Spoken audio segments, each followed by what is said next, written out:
Can everyone hear me?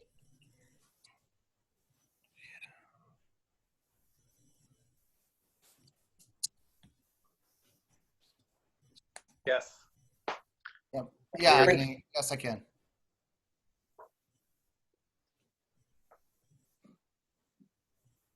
Okay.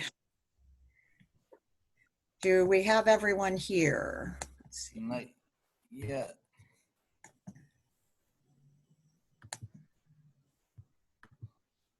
No, we're waiting for Mike DeLue. We'll wait another minute.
I think it's just Anthony and Michael we're waiting for.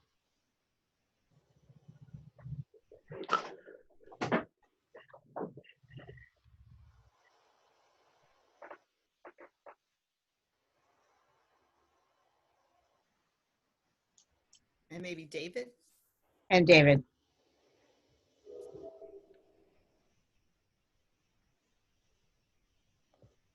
Michael's asking if someone can send him the link, so I'm happy to do that. Bear with me. Rally.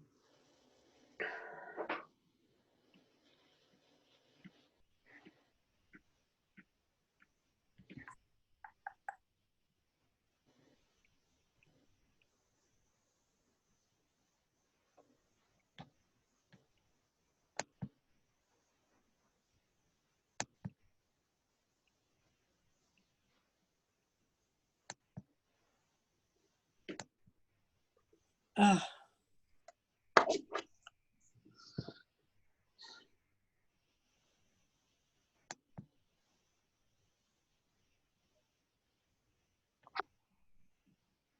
Okay, I can't send it. I just sent it to the three of them. Okay, Thank you.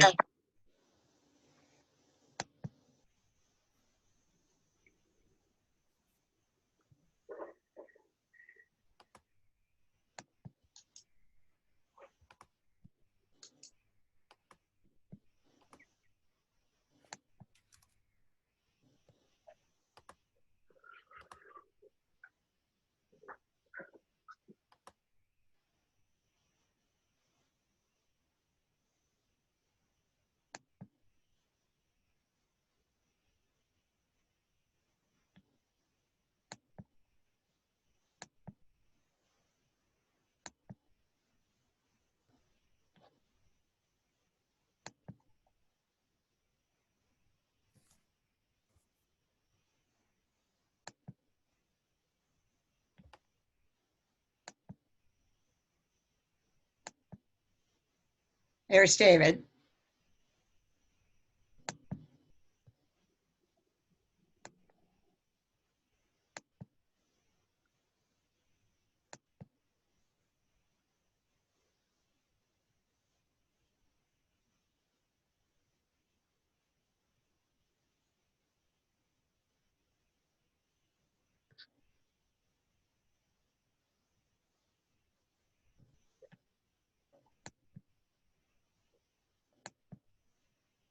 Here's Michael.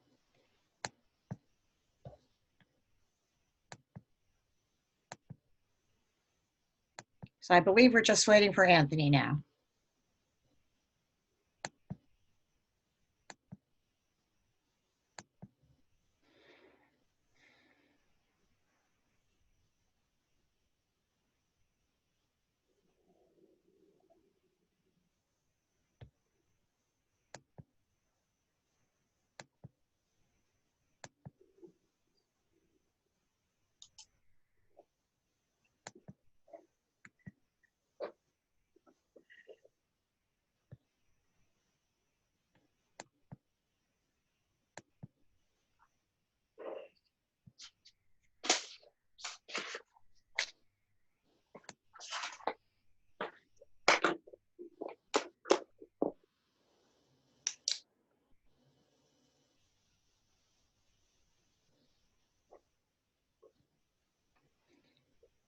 We'll wait one more minute and then we'll get started.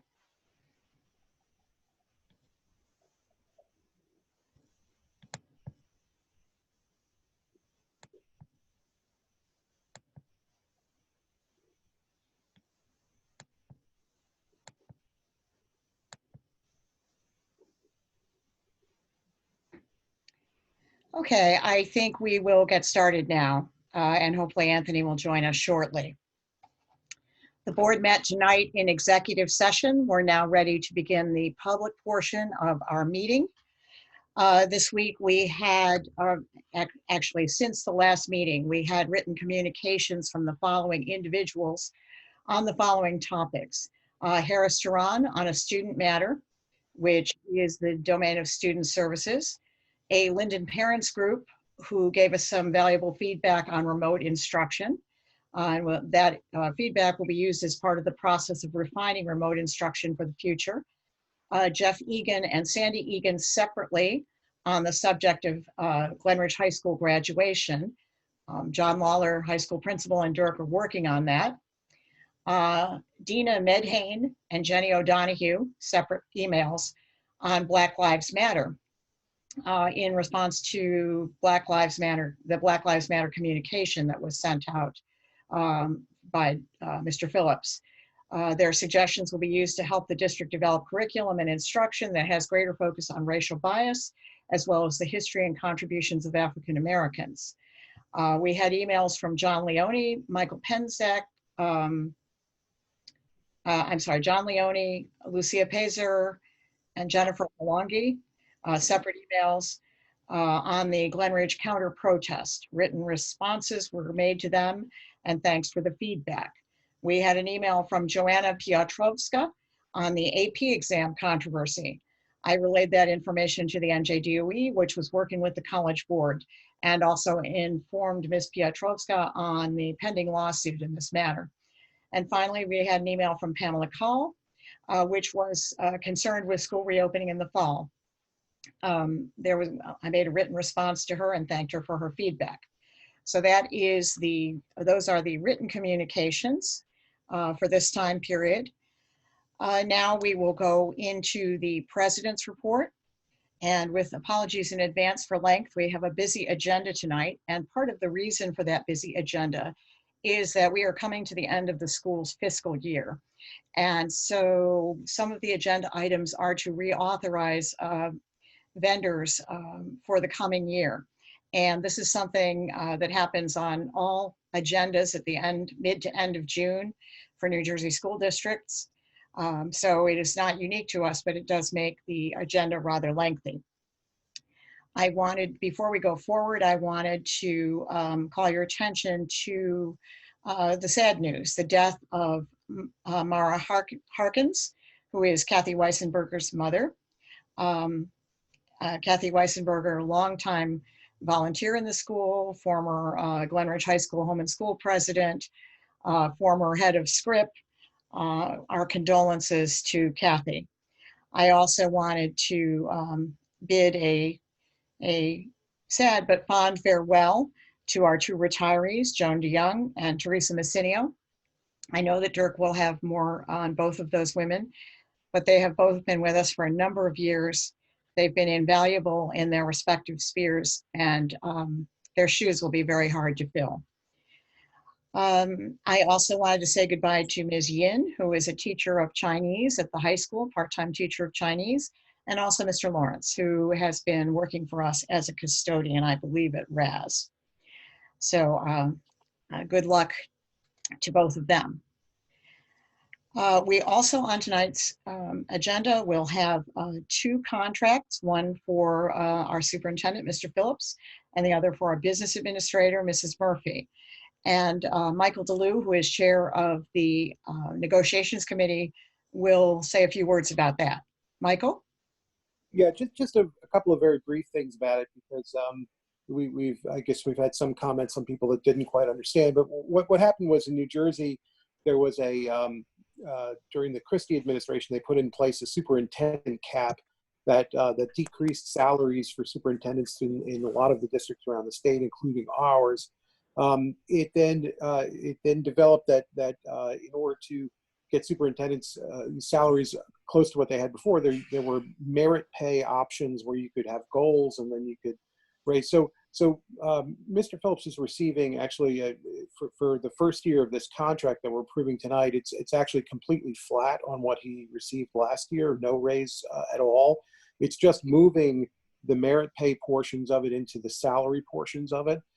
Thereafter, the contract calls for 2.5% increases, which is in line with what the administrators are receiving in the district. In addition to that, there's an option, which we understand is a $3,000 incentive to waive the healthcare option here, which if he takes that, which I think he might, that will actually save the district more than $20,000. Barbara Murphy's contract, we have to negotiate that every year, and her contract is also a 2.5% increase, which is in line with what the administrators in the district are receiving. Both negotiations took a bit of time because of the unusual circumstances we're in, but we're very smooth, and we, based on comparables, and Barbara and Dirk, you should cover your ears. We're getting actually very good deals on these contracts, and these are extraordinarily good and devoted people to our district, and we're very happy with the contracts that we've been able to negotiate. Thank you, Michael. And I would just remind everybody that by law, the business administrator's contract has to be renegotiated every year. Not the case with the superintendent's contract. They are allowed multi-year contracts. Going on, I would like to introduce Tricia Akinwande of the Glen Ridge Black Diversity and Inclusion Association. The GRBDIA is a new group that we hope will have a long and productive relationship with the Board of Education. And they will be added by consensus of the board. They will be added to our committee and liaison list in much the same way that we have committee and liaison. We have liaisons to the Home and Schools, to GRACE, to other organizations. So we're looking forward to that relationship. And please, Tricia, would you give us the introduction to the group, please? Great. Thank you. Let me. Sorry.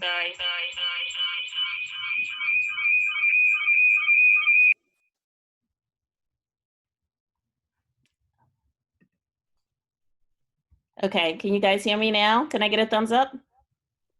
Got it. Perfect. Okay, so sorry. A little technical difficulties. You would think that I didn't work for IBM. Okay, so thank you so much, Betsy, for this opportunity to speak at this time. We really appreciate it.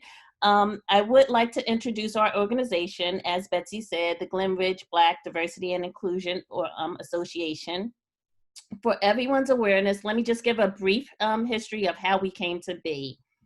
It was about a little over 2 years ago. A fair amount of moms had gotten together, just very impromptu, and started discussing diversity within our community, our school system. Those impromptu conversations led to, email chats, which led to meetings after work, and just expanded and kept going on. So at one point within that time frame, we asked Betsy and Dirk to come and speak with us so we could, number one, have a better understanding of the hiring process, and number two, just to understand if diversity was one of the goals of the Board of Education. We were very pleased that Betsy and Dirk were very open with us. They answered our questions, they were very patient with us, and they understood the need for diversity within the school system. And also, I believe Betsy at that point highlighted that, it's an issue across the board within the state of New Jersey. It had been talked about at the state level. But we knew that in order for us to effect change, this had to be a collaborative effort. So now, getting back to this time of the year, this time in which we're going through, a small subset of those moms started getting together and meeting once a month and we formed this organization. Now, the organization consists of myself, Nadine Burnett, Karima Ravenel, Amy Samuels, Regina Henry, and Nicole Qualis. So the 6 of us started meeting regularly and started figuring out how we could help and partner with the Board of Ed and with this community to do this. Our overall objective is to work with the board and the community. We just want to embrace the diversity in the school system, and it is to enrich our students' lives, enrich their learning experience, and enrich their lives. So it is by far always going to be a collaborative effort. So with that, that's the background of it. Now I'm going to share my screen and show you how we formalized. So I'm going to share, and I will put it in slideshow so everybody can see. Okay, so Board of Trustees, as I mentioned, it's the 6 of us. It's the name, GRBDIA, a partnership to amplify Black voices and celebrate our diversity. That's how we started out. We established ourselves as a 501c4. These are this is just a highlight of what our mission and our vision is for the organization. Our vision is to create an environment where all Black students and families feel welcome and included. We want to help engage, educate, and equip the Glen Ridge community with knowledge of the multifaceted Black experience so all of the children can thrive. And I think everyone will agree with all the chatter that's been going on. It's really time for us to start moving this initiative forward.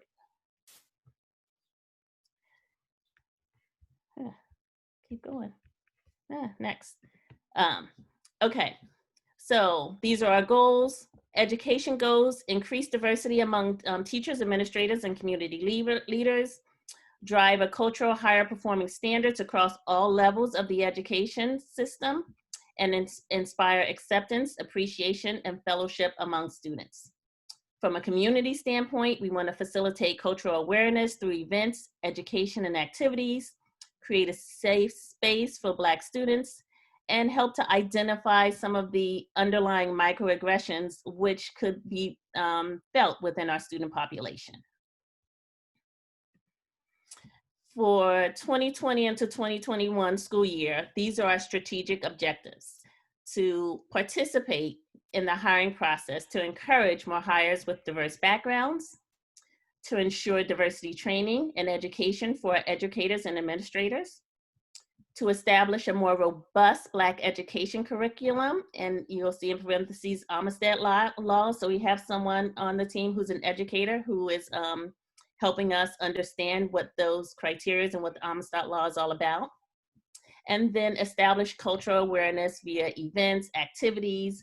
One of the suggested activities was having a courageous conversation series, which is basically getting together and just let's talk.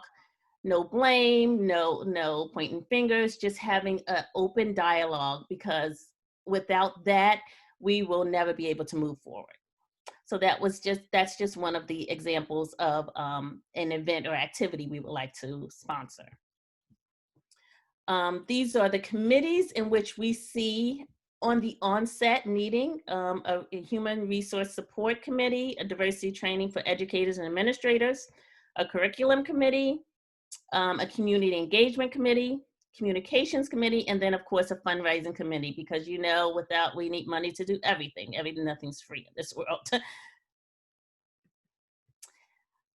So next steps, we created an interest form, and this is the link in the PowerPoint, and we've shared this with Betsy and Dirk. We've actually shared it out to several members of the community, and we're open to sharing it as much, because like I said, this is a community collaborative effort. So the interest forms just indicates, just ask for people's name if they want to engage with respect to being on one of the committees, or if they're like, oh, I don't have the time to commit, but I am a supporter, and just count me in as being a supporter. And it also lists some other information that can help us do some data mining and understand what other avenues we can do to help move this organization forward and to help build the community of diversity and inclusion within Glen Ridge. We also have an email address, of course, for any inquiries. So that is what I have. In the interest of time, you know, I'm not sure how much time I have, Betsy. I know you guys have a full agenda. I can take questions now. You can email questions with the email link. I can send it out and we can move forward. Betsy, you're on mute. Yes, thank you for that. I think what we'll do right now is ask for if there are any questions from board members, and then we will invite members of the public to submit their questions via email. So board members, any questions?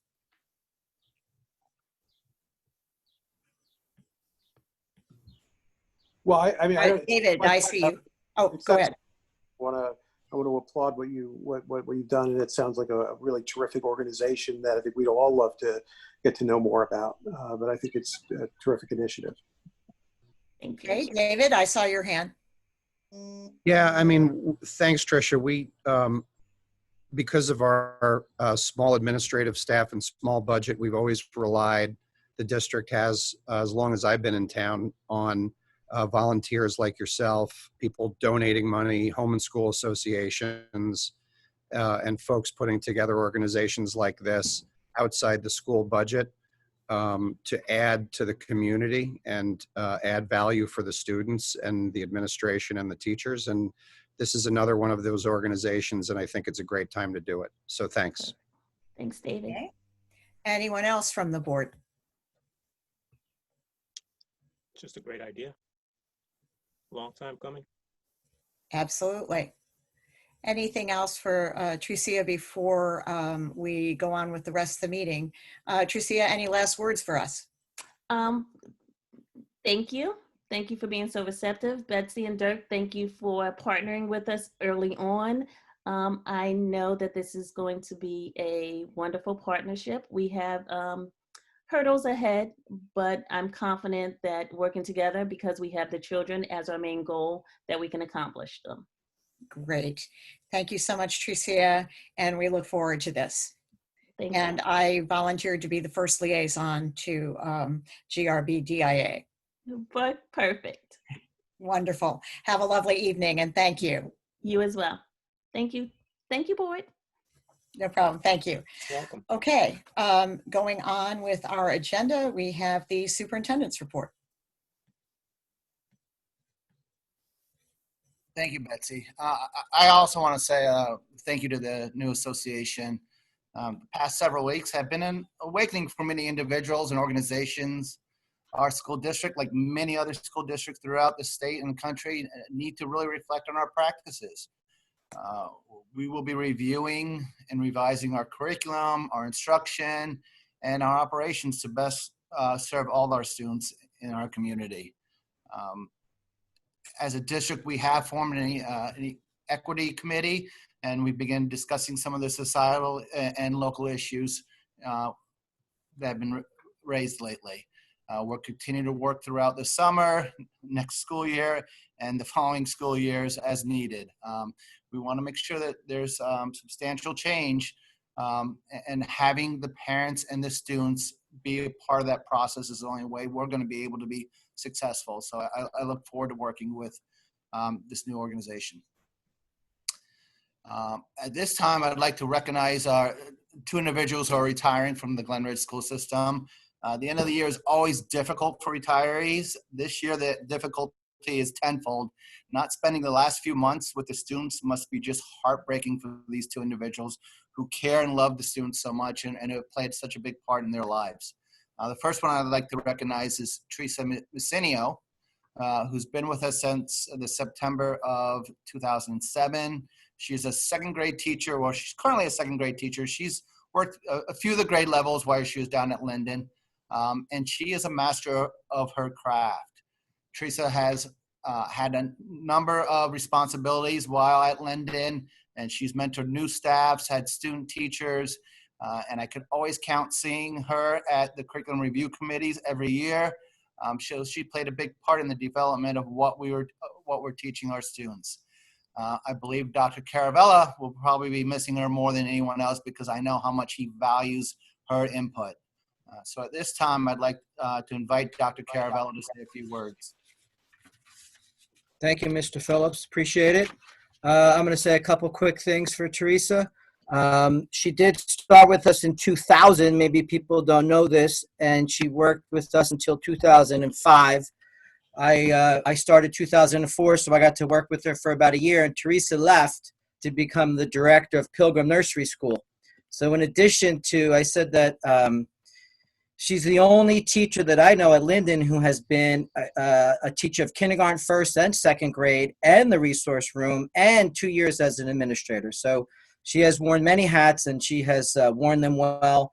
So really 18 years total at Linden Avenue School, and it's very bittersweet that we recognize this retirement because she truly is a legend at Linden Avenue.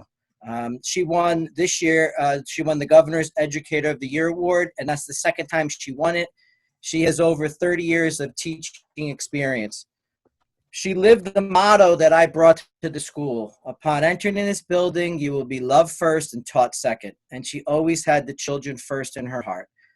For her, there was always another thing. She'd always say there's always another thing. And that meant there was always something else she wanted to do to help her students. She has such a strong work ethic, coming in early every day and staying way past her contractual hours. I would often see her at night, well past 5 o'clock, and I'd say, "Go, Teresa, go home. It's late. Spend time with your family." And she would always say, "I just need to do one more thing to get ready for the students." It was always about the kids for her. She volunteered for every committee, and I mean every single committee. When I created new committees, I almost started to say to the staff, "All right, I need volunteers for this committee. Teresa and I are on it. Who's with us?" It was unbelievable how much she helped out. The families respected her, staff and students loved her, and she would really be missed. She will always be a valued member of the Lions Pride, and your family, Steve, and kids, Joseph and Thomas, should be so proud of all you've done for the children of Linden Avenue School. On a personal note, I will say she's always been respectful. She's been an advisor to me as a team leader and now a friend. Whenever my closest groups of friends and family, whenever we say a toast to each other, we always say, "Here's to us, the best people we know." So I say, "Teresa, you're always going to be one of us. Congratulations, and wish you the best in your retirement."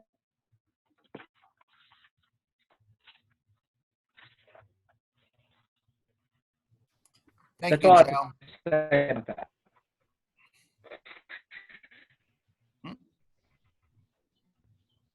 All right. Thank you, Joe. I'd like to give Teresa an opportunity to say a few words if she'd like. Teresa, are you there?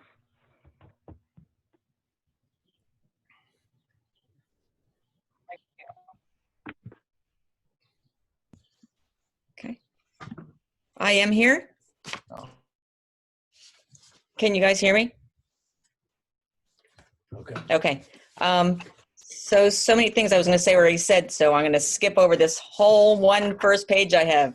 But I want to say good evening to everyone, to Mrs. Ginsburg, Mr. Phillips, and Joe, and all the members of the board. Thank you so very much, Joe, for your kind words, Mr. Phillips, for your kind words, and the opportunity to work with such a wonderful staff of educators and students. I also want to thank my dear family who's on this Zoom meet with us right now. My husband, Steve, my two sons, Joseph and Thomas, former GR graduates, and their girlfriends, Jessie and Erin, are also listening in. Thank you so, so much for your unending love and support. So I could skip all that part about my background. So I just wanted to say, as a result of my rehire at Linden, I was able to work with almost every staff member at Linden Avenue School as either a grade level team member, as I said, as a kindergarten teacher, a first grade teacher, a second grade teacher, a resource room teacher, always a second floor family member, and our all-time favorite, a lunch duty partner. That theme of my changing career has been more by design. A colleague of my husband's once remarked, "I love catching up with you because you always seem to be reinventing yourself. What are you up to now?" So learning and trying new things has always been a lifelong passion, serving me well during our virtual learning experiences. I get excited when I can learn and figure out new things. And I love bringing that excitement to my classroom and seeing my students light up when they too reached an aha moment. I was always good at keeping files and samples of my lessons that worked well with them, but more often than not, I was tweaking them and finding some other element to add or change. So I've come again to a point in my career where I'd like to grow and learn new things. I'm fortunate enough to be old enough to retire, but young enough to start a second career. So in the infamous words of Yogi Berra, it ain't over till it's over. So if you'll indulge me for one more minute, this may be the last time I get to give a lesson. And I had the opportunity to make a large group laugh because I do think I am the funniest person I know. So I was torn between lesson or funny. So you are in for a treat. I decided on lesson. From a very funny person, George Carlin, who strangely enough wrote a few life lessons, but I'm just going to read part of it. Here it goes. He said, "Remember to spend some time with your loved ones because they are not going to be around forever. Remember to say a kind word to someone who looks up to you in awe because that little person soon will grow up and leave your side.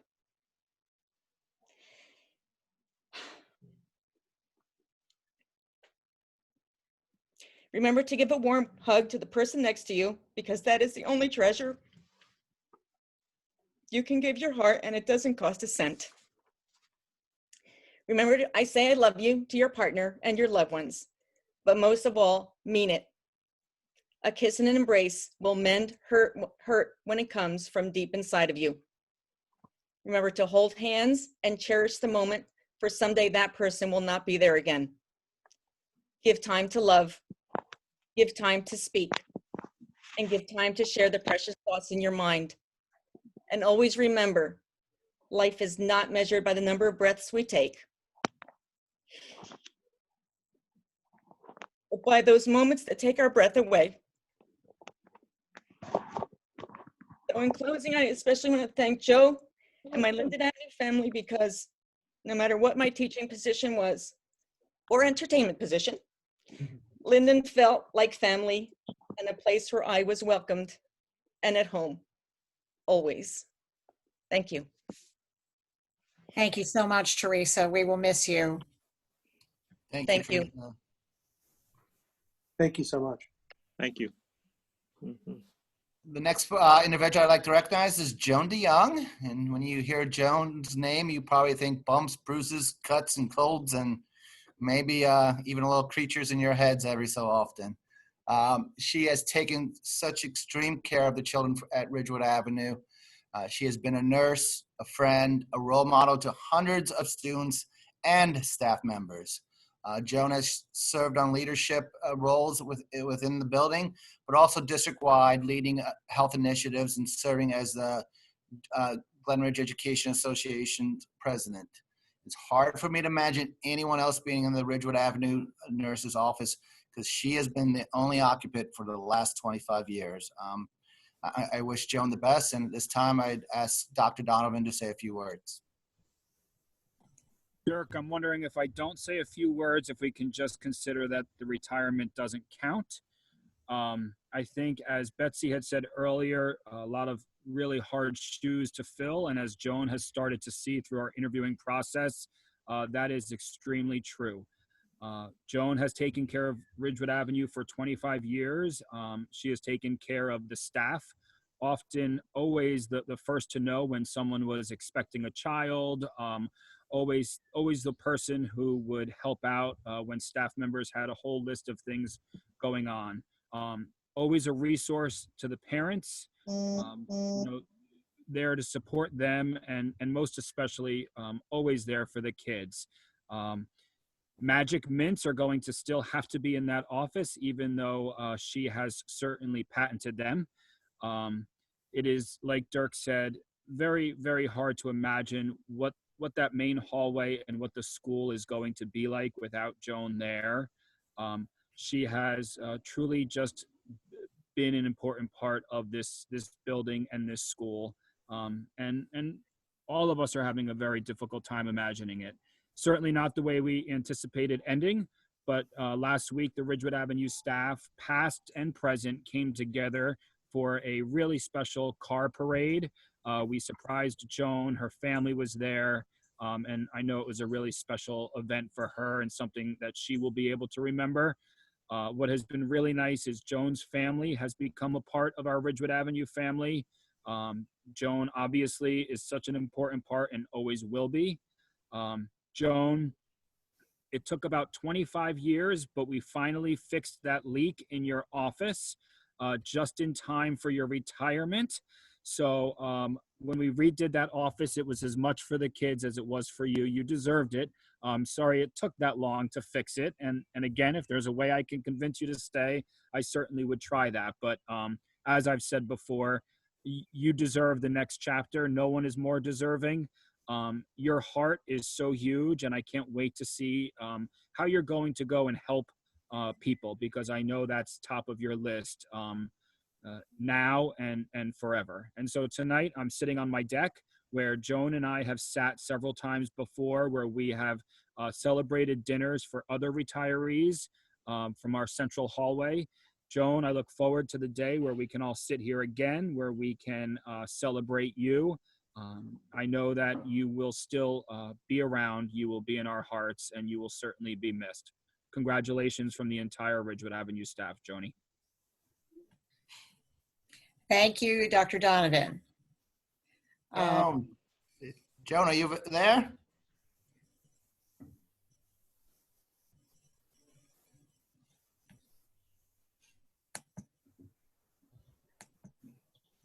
She's muted.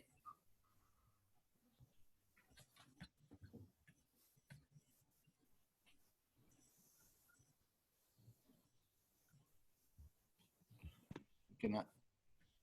There she goes. Hi, Joan.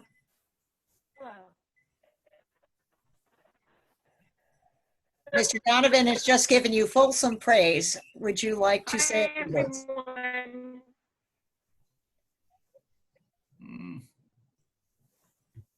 I heard his praise. You know, I didn't come prepared to say anything, but I have to tell you, I was listening to Teresa, and Teresa, congratulations. And she's talking about beginning her second career, and school nursing is my second career. So it's been, I couldn't have chosen the second career any better than what I've done in the past 25 years. It's something that I never thought I would do, and I started substituting in West Orange, and I just came to love it. So I knew that's where I was going to go, and you know, I love all my kids in Glen Ridge. When I first started, I told the students that my family grew from 5 to 355 because that's how it felt, so warm and comforting, and just to be close to the kids is a beautiful thing. I'm going to really miss them. I'm going to miss all my Ridgewood Avenue family. I felt very lucky to have been a part of Glen Ridge since 1977 when my husband and I first moved in, before any kids. And I hope to continue to be a part, be able to stop in and maybe read a book to the kids or something like that. I'm going to miss it tremendously.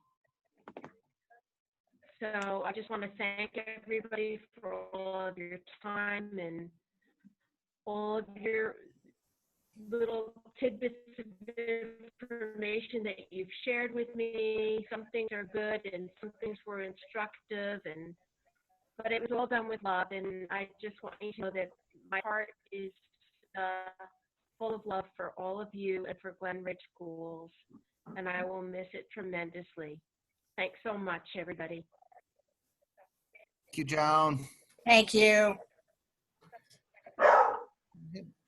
At this time, I'd like to invite Director of Student Services, Jack DeWitt, to present our student safety data report, which includes the violence and vandalism and our HIB investigations, along with the district HIB grades. Mr. DeWitt? Thank you. Just give me 1 second to.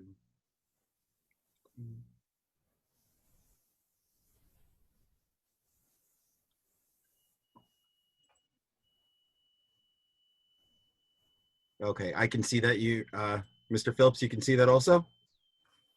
Yes, you can see Okay, it. just making sure before I. Thanks so much, Board of Ed, Mr. Phillips, Ms. Murphy, parents, everyone else. Twice a year, the Glen Ridge School District is required to present the Student Safety Data System Report to the public. That includes investigations of harassment, intimidation, bullying, trainings that have occurred, programs. That also includes violence and vandalism and some other information, which I'll get to in a minute. And also our school self-assessment for our district school and grade report has come in, I think it was about a week ago. So we're also going to include that on here. Both this presentation and the school report card will be posted online later this week. This is reporting period 1, which stems from July 1st of 2019 to December 31st, 2019. So the first half of the school year for reporting period 1.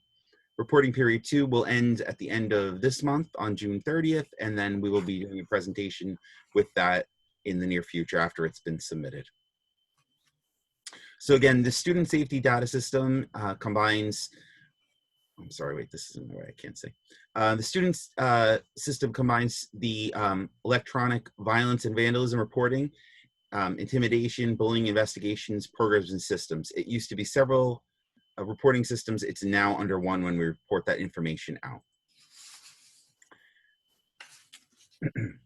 So during period 1, which was again July 1st to December 31st, I have each of the schools listed. What we report out is incidents that occur of violence, vandalism, substance, and weapons, and HIB confirmed.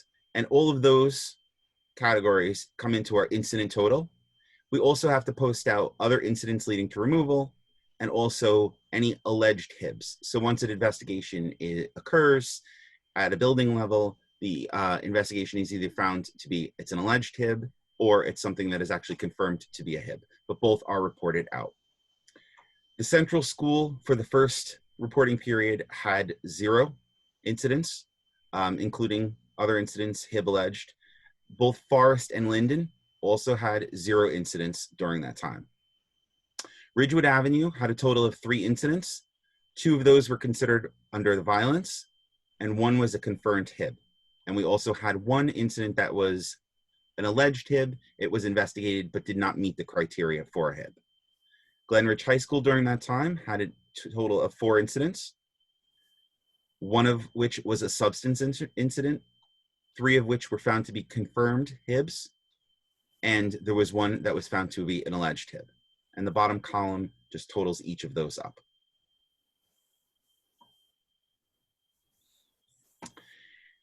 The 4 HIBs, I'm sorry, I hit a button and it clicked back. There we go. The 4 HIBs that occurred, I'll break each of those down. The confirmed HIB that occurred at Ridgewood Avenue School, the type of bullying it was found to be was verbal. The result of the investigation was it was unintentional. The nature of the bullying was it was under race and or color. And the investigation, the discipline or remediation that was imposed for that is listed as appropriate actions were taken. And you'll notice that is also for the bottom column too. For Glenridge High School, there was 3 confirmed HIBs. They fell either under verbal, electronic, or electronic communication. They were found to be either intentional or retaliatory, and the nature of the bullying fell under religion, ancestry and or national origin, and mental, physical, or sensory disability. And again, it's listed as appropriate actions were taken.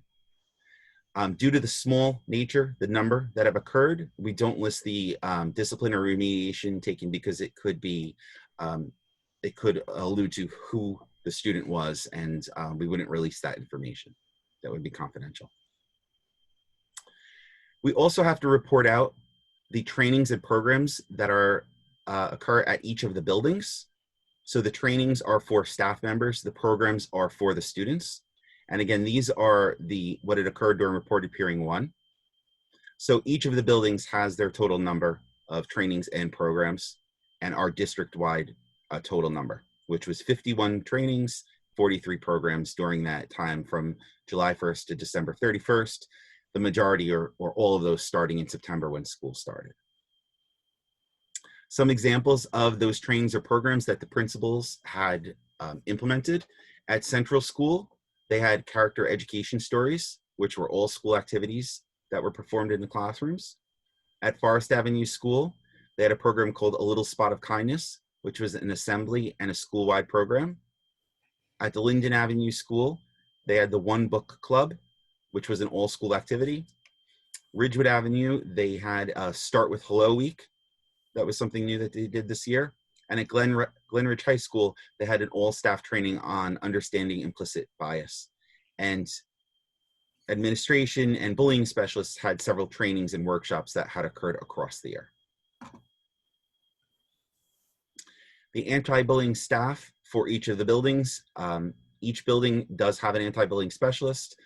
Ms. Carrera is the anti-bullying specialist at Forest. Mrs. Jacobson is the anti-bullying specialist at both Linden and Central Schools.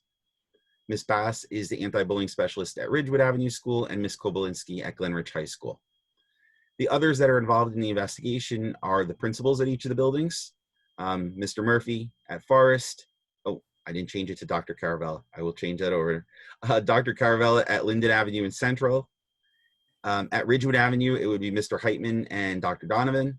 And at Glenridge High School, it would be Dr. Harris, Mr. Liddy, Mr. Hill, and Mr. Lawler. And I'm the anti-bullying specialist for the district, the coordinator. We also need to present and this is generally something that's done separate from this, the scores I had said earlier just came in last week, so I've included it in this, although it's not required. The guidance for determining grades. Each year, each school is required to assess and evaluate their programs under the Anti-Bullying Bill of Rights. There's a self-assessment tool that includes 8 different areas for each school. And the school safety, school climate team, which includes the anti-bullying specialist and administrators, will assign a ranking for each of the different areas. And then they will take that, and those add up to a grade, and that information is sent into the state. Each of those core areas, the buildings are required to have some documentation to back up why they feel they met that score. So the scores for our 2018-2019 school year, Central School is included on here, although it's not applicable because they had just opened this year. They will be included on next year's scores, but they are a school in the district, so I'd listed it on the chart. For the Forest Ave School, the overall score, if we look at it, was a 76 out of 78. Linden Ave was also 76 out of 78. Ridgewood Avenue, 77. And Glenridge High School was a 76. And our combined score for the district was a 76 out of 78. The rankings allow the building administrators and the school safety specialists to look at each of their areas and each year look to improve. So for example, if there's a score that is not meeting the maximum, they can look at that score. For example, Ridgewood will look at their HIB programs, approaches, their initiatives, and look to next year, how can they increase that score? And that's something that they can monitor and they control each year. And that is the end of my presentation. Okay, board members, any questions?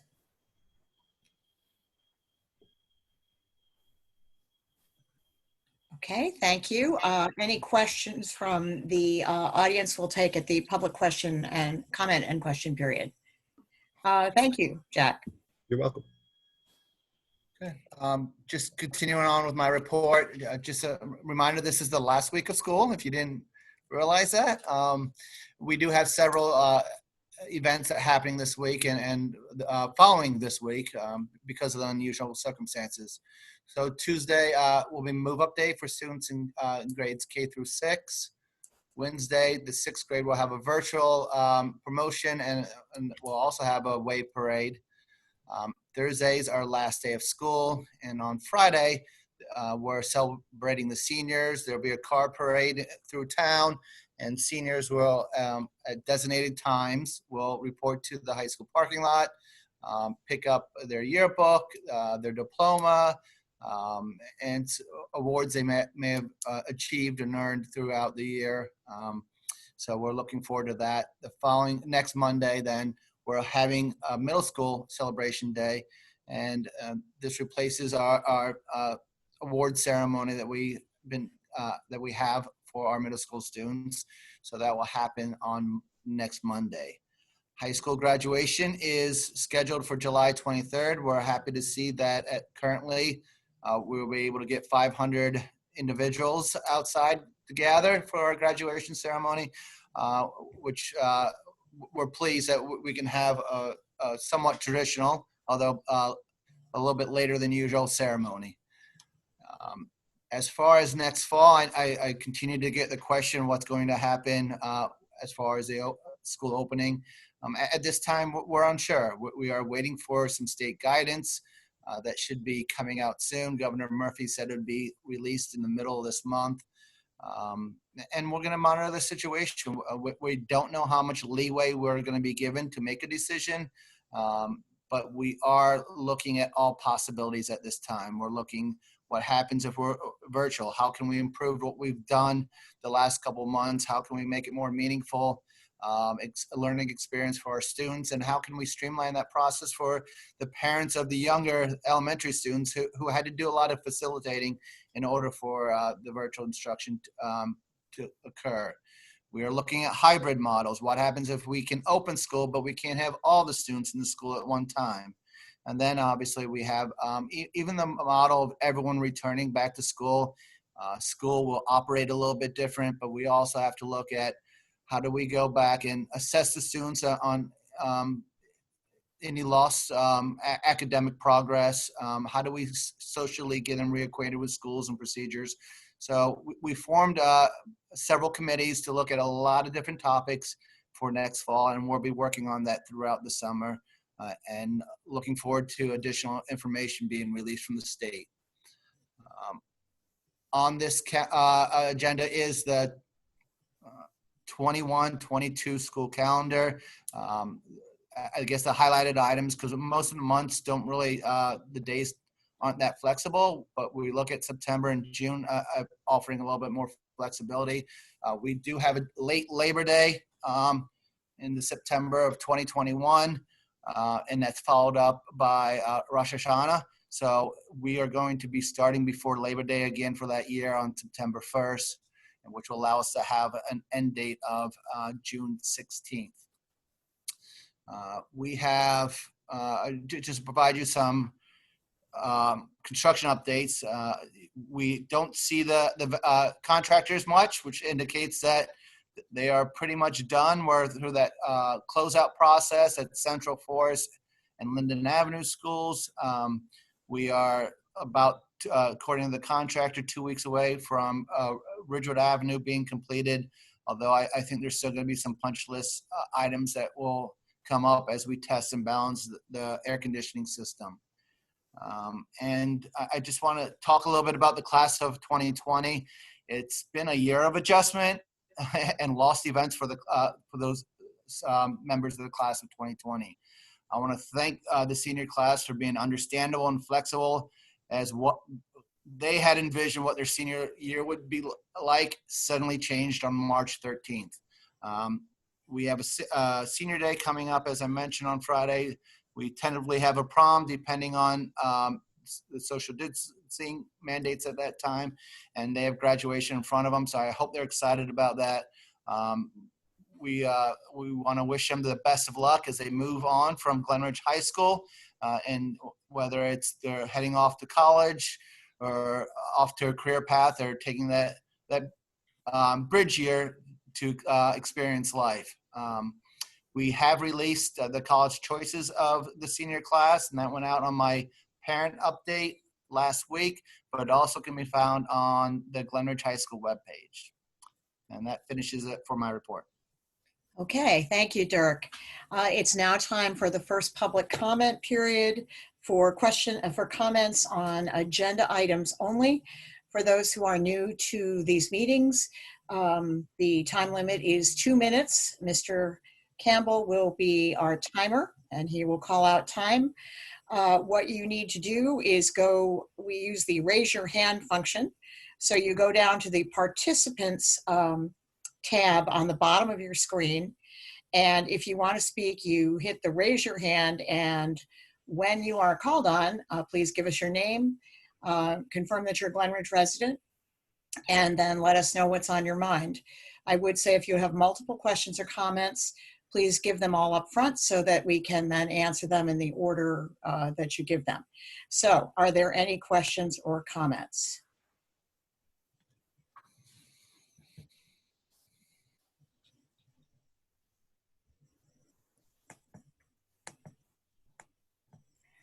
Just looking for raised hands here. Haley Krishner, you are unmuted. Okay. Hi. Thank you to the Board of Ed. I appreciate it. My name is Haley Krischer. I live in Glen Ridge, and I have 2 children in the school system. Black Lives Matter. And I'm very glad that the Board of Ed is looking at itself and promises to do what it needs to make Glen Ridge a more inclusive place. And I'm really grateful to the newly created GRBDIA. And I thought that Tricia Akinwande was so nice, but I think there's more opportunity for some rage here, because I think there's a lot of us who are very angry. And I know that with a conversation I had from Dirk, that only 15% of the certified teachers are minorities in the state. And I know about the CJ Pride Job Fair, but we must do better. So I want to know what you will do this summer to increase efforts. And I also want to ask about colleges. I know that Dirk told me that there's been outreach to the local college, but did you speak to Keene University or Rowan University, which has a diversity and equality and inclusion division as well as a college of education? And I don't know what outreach entails, but can we form a partnership with Montclair State? And that's all I have to say. Thank you. Thank you. Dirk, do you want to take that? Yes, we do have an outreach with Kane. When we have a opening, there's about 10 colleges that we contact their education department and ask them to post their opening within their job boards they have internal. Rowan is not one of them. I will look to add those, but Kane, Montclair State, William Patterson, Jersey City, Stuyvesant, the ones off the top of my head. With Montclair State, we do have a formal relationship with them. We're part of their MS UNA program, which allows us to take on student teachers from Montclair State. We have a pretty strong relationship with them. We've had it for a number of years. Within the last year, we formed a relationship with William Patterson University, which we're starting to get a lot more of their student teachers, and they seem to have a more diverse student body when it comes to students in the education field. So we'll continue to reach out to those colleges and form those relationships. We also have a relationship with Caldwell University. Okay, Thank you. Next comment.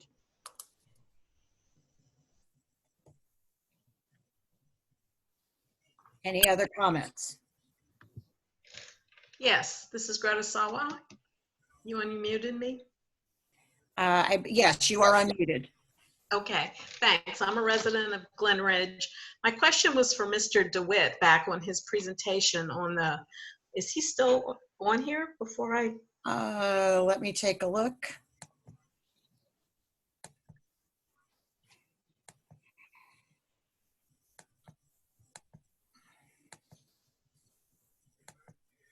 He appears to be I on. see that he is there, yes. Okay, well, I'll go on and maybe either he or Mr. Phillips can answer. On his little spreadsheet where he showed, summarized the number of events, he skipped over the column that said there were 6 incidents of removal for, you know, for non-something. I don't know if it was non-whatever it said. If he was here, maybe he could refresh my memory or put it back up. And I was wondering, I mean, 6 incidents actually is quite a bit. And he skipped right over that particular column. And I was wondering what that referred to. Is that our only question?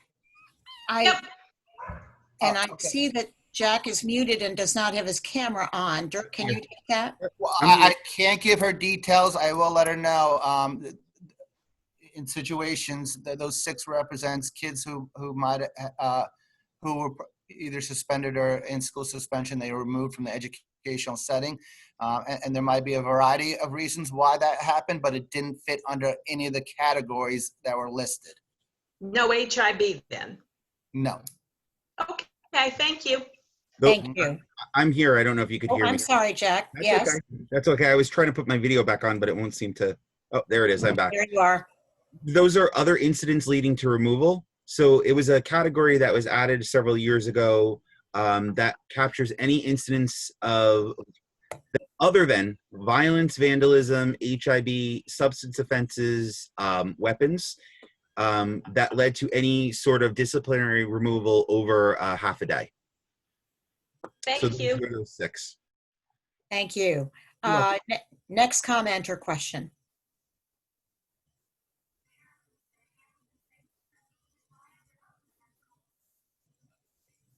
Any others? Winnie, does anyone else have a hand up? Hi, this is Harris Turan. Hi, Harris. I live in Glen Ridge, and we're attending with my wife. We have separate questions, but One connection. one connection. Okay. So my question is that Dirk's new contract is retroactive to 2019. That had some, I thought, merit pay base involved in those old contracts. So I'm wondering if the merit pay is completely removed.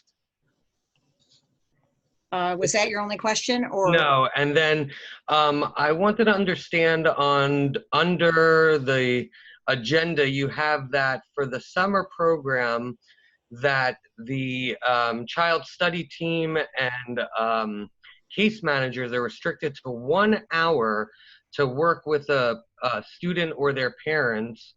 And I'm wondering if we're doing 2.5% raises over multiple years, why are we restricting to 1 hour? And how do we calculate that 1 hour for the whole summer to get ready for the next year? Okay. Was that all the questions from you? And we can get to Mrs. Turan in a minute. For the ones that are on the agenda, correct. Okay. All right. Going to the superintendent contract. What happened when the superintendent's salary cap was imposed back in about 2012 was that salaries were limited by a number of students, and there was no adjustment for geographics. And as we all know, there's a considerable difference in cost of living between North Jersey and South Jersey. So in order to make the financial sacrifice not quite so great for North Jersey superintendents, the legislature included a merit pay option. When the salary cap was rolled back last year, actually now it might have been 2 years ago, the most superintendents went to their boards of ed and asked for the contracts to be reopened or new contracts to be made. And it was a common practice to take the old merit pay amount plus the old base amount, which was kept artificially low by the cap, and combine it into one base salary. And thereafter, the merit pay option is gone. So there's not going to be merit pay ever again. So that's the explanation. Now, with regard to summer programs, Dirk, maybe you can speak to that. Well, I'm gonna, if Jack is available, since he oversees the program, I think it'd be, he has a little bit more knowledge than I do. Yes, absolutely. That refers to the meetings. So oftentimes if there is an IEP meeting that occurs during the summer, if there is an initial meeting and we're required to bring in certain staff to that meeting, whether it is a special ed teacher, regular ed teacher, or another child study team member, they would attend those meetings, and those we've capped at 1 hour per meeting. And that's something that we've traditionally done for as long as I can remember. For one hour per meeting? Because it seemed like it said the child study teams were only allowed 1 hour for each student for the whole summer, is what it seems to be written in the agenda. I can double check the agenda, but it's 1 hour per meeting per child. Okay.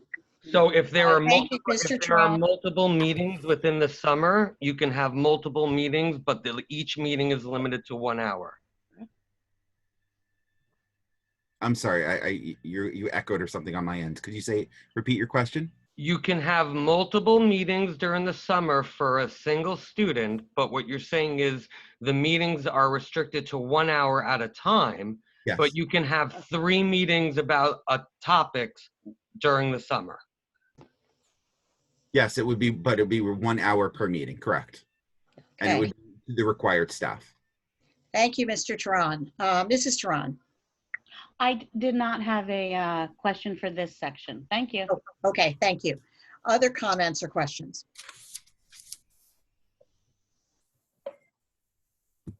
Do we see other comments?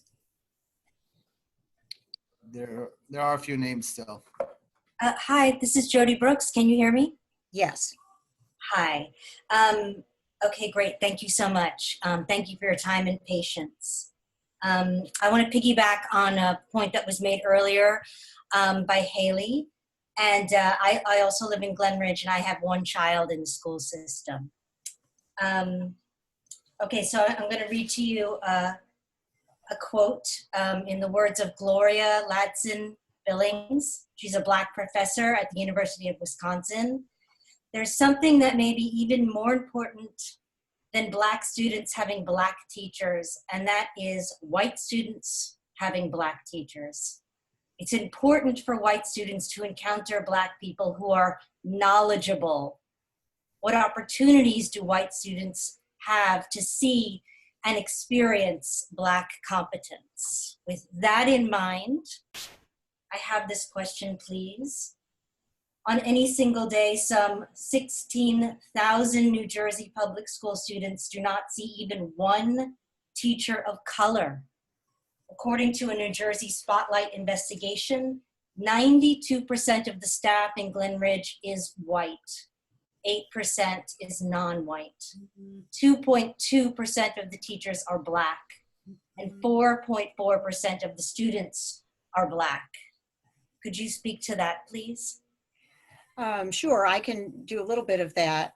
I have been in contact with Tanisha Davis, who is the Department of Education individual in charge of diversity recruitment for teachers across the state, not just Glen Ridge. And Tanisha has a presentation which I can try to find and send to you on this, which has quite a lot of information. So if you email me after this, I will send that to you. Tanisha says that, and Dirk is familiar with her as well, that what we have in New Jersey is a supply problem, and that is true. The problem that we have is that the teaching profession in general is much less popular than it used to be, and the legislature in its infinite wisdom, has put a number of hurdles in the way of young teachers, and particularly young teachers who come from a background of poverty or who are otherwise disadvantaged. It is expensive to become a teacher. It is difficult. You have to get by an exam called the Praxis. There are a number of things that the Department of Ed is looking at to try to reduce the number of hurdles for young candidates, because we are not the only district. Every district that I can think of would like to increase their pool of qualified minority candidates. Every district that I can think of is making those efforts. But the problem is building that supply chain. And so the DOE is working on it. I wish they were working on it a little bit harder. But in the meantime, districts are sort of left to their own devices. So that's the sort of big picture. And Dirk, do you want to speak to that as well? Just to echo what you said, I think every district would love to diversify their staff. And I agree with you, Ms. Brooks. We need to do a better job of that in Glen Ridge, and that's part of forming the equity committee in school that we formed. That's a big discussion we had, was based on personnel and having role models. And I'm familiar with the quote that you read, and I couldn't agree with it more.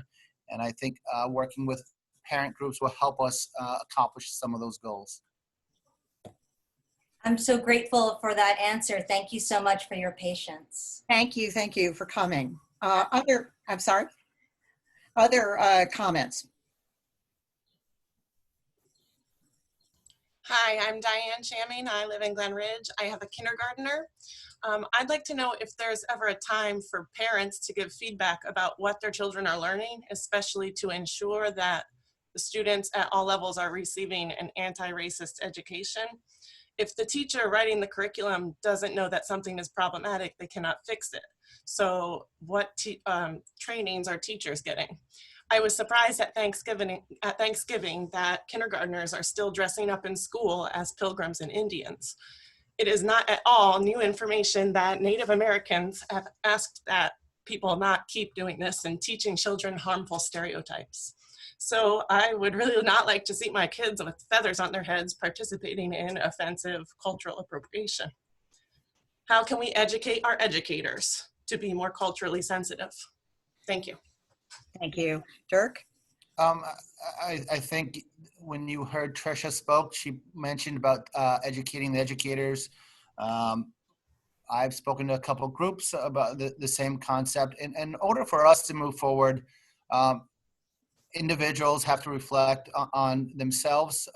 We have to do reteaching of our teachers and to look at our curriculum and how we're presenting our curriculum in a manner that we haven't done before. So there's a lot of work in front of us. It's going to take time, but right now we have really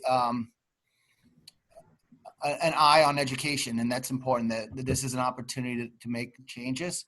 So I'm looking forward to working with our various groups to address that. But I've heard similar concerns about we really need to retrain some of our staff and how we approach certain content areas. Okay, I believe there's another hand up. And Cooley? Yes. Hi, can you hear me? Yes. Hi. So thank you everyone for this meeting, and also thank you for all the work you're doing in this challenging time to keep us going in the town and the school. I'm Nicole Cooley. I live in Glen Ridge. I have 2 children. One just graduated last year and one is a student. I'm also an educator myself. And I just want to follow up on what Tricia, Haley, and Jody have said very briefly. I'm so excited about the GRBDIA, and I think that so many of the comments tonight align with the vision of that organization. So quickly, studies show that Black teachers often do not want to work in primarily white communities because of high burnout rates and because they don't want to have to deal with potential of racism in school when they're dealing with racism every day of their lives. In other words, taking on more labor. Can we incentivize teachers of color and support them with close mentoring and coaching? And similarly, Dirk mentioned parents groups, and I was thinking about all the fundraising that Glenridge does. And would there be ways to raise money outside of the school budget? In other words, could we fundraise to offer hiring bonuses or to broaden the advertising to a wider circle of venues for jobs? In other words, what do you all think we could do to make Glenridge a place where teachers of color would want to work? I think we can't fundraise to provide incentives. We can't fundraise for salary items. There are other things that we can do that might be aided by fundraising. Dirk, what do you think? Yes, I've had this discussion in the past week with another organization, and I'm not going to name them because I don't have their blessing to speak about it. But they gave me their support in whatever initiatives we want to move forward with. So I know a lot when we start talking about professional development for teachers and bringing in programs and maybe a self-assessment of the district. Those are all going to cost, obviously, some money, and it's important that we have a means to pay for that. So I am aligning up some organizations now to help us through those financial issues. Okay. Great. Thank you so much for answering. Thank you. I see another hand up. Yes, Beth Miola.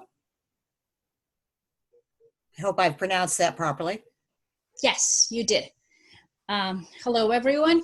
My name is Yasbeth Miola, and I'm a resident of Glenridge, and I have 2 children in our school district. Dirk, you mentioned that there are committees that are planning for next school year.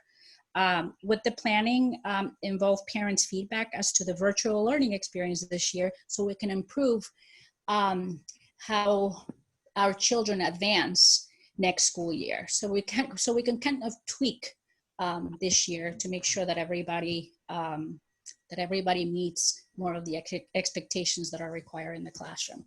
I know personally, I've had several friends and students who've had a lot of difficulty this year transitioning from our mode of learning into virtual learning.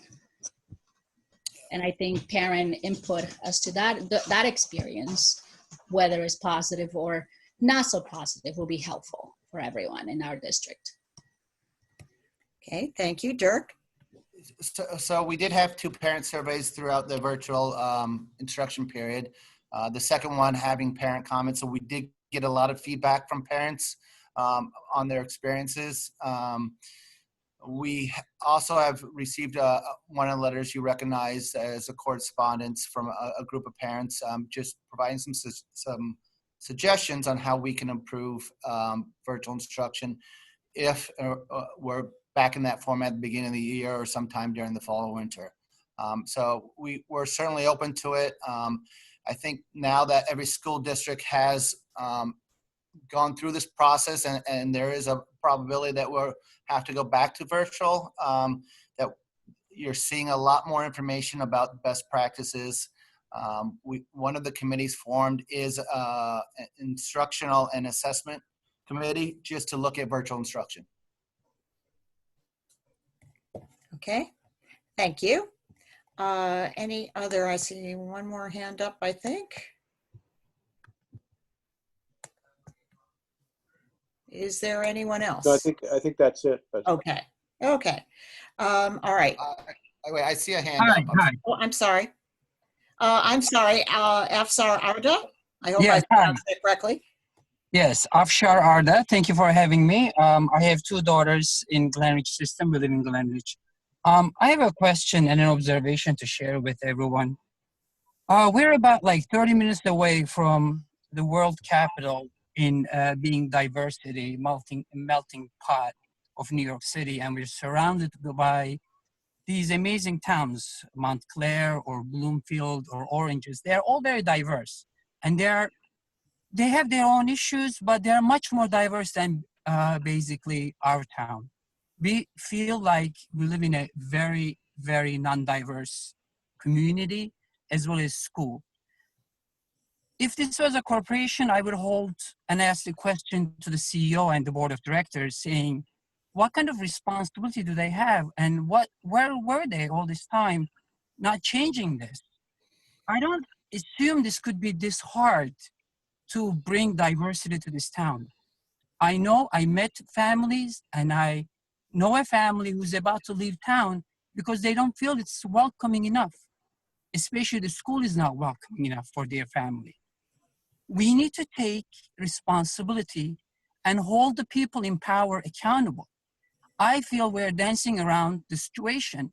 Is the administration taking concrete steps to change this? Really make the extra effort to take responsibility and change it.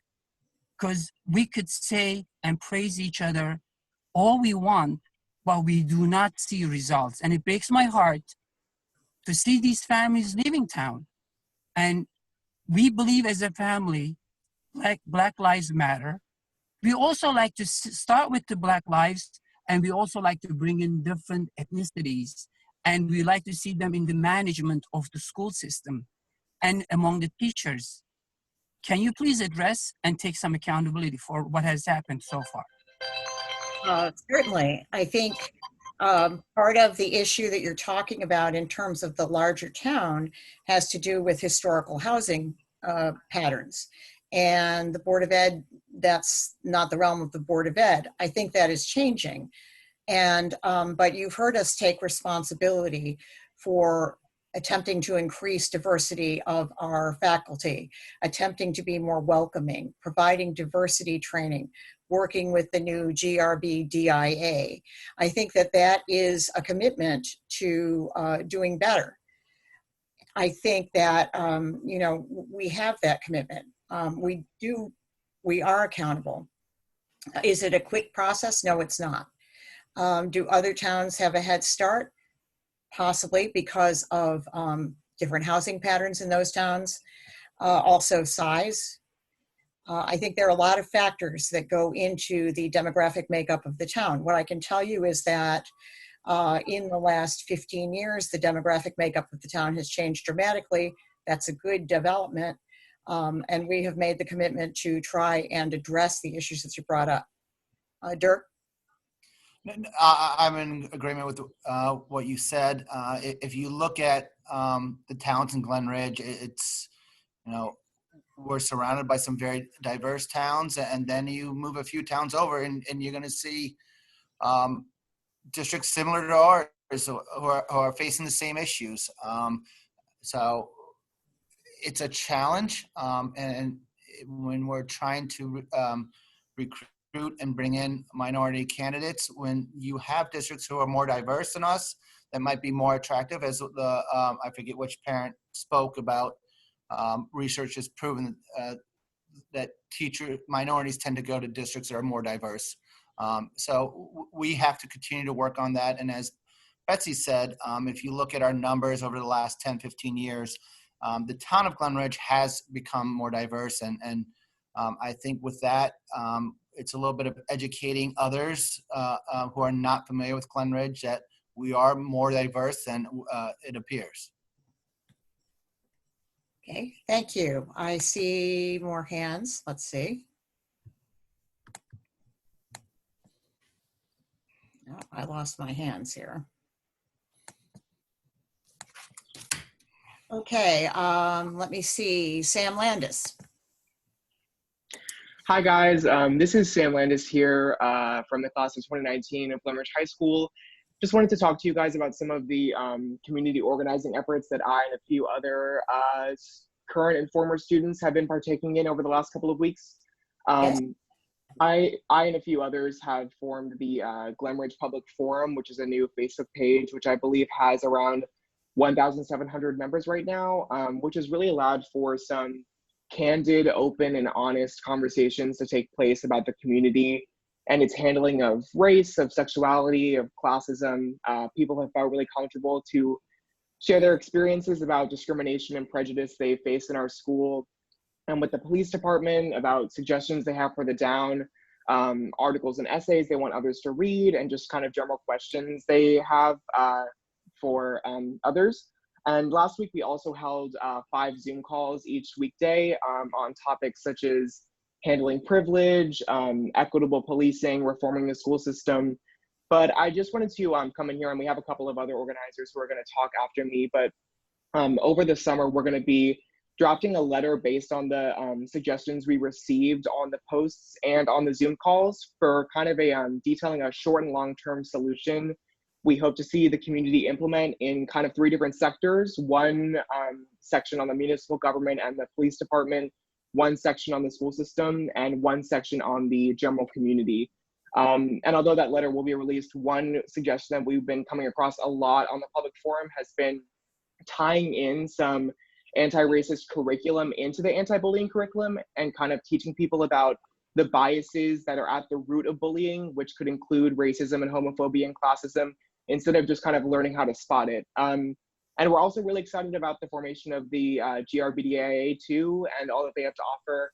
And we have some plans to reach out to them over the summer. But I just wanted to kind of come in here and let you guys know our plans and show that our goal isn't, confrontation or starting a ruckus, but that the young people of this town just really kind of want to work to affect change. And I just wanted to ask you guys kind of what are some general solutions that you guys have been thinking over about how to lessen racism within the school system?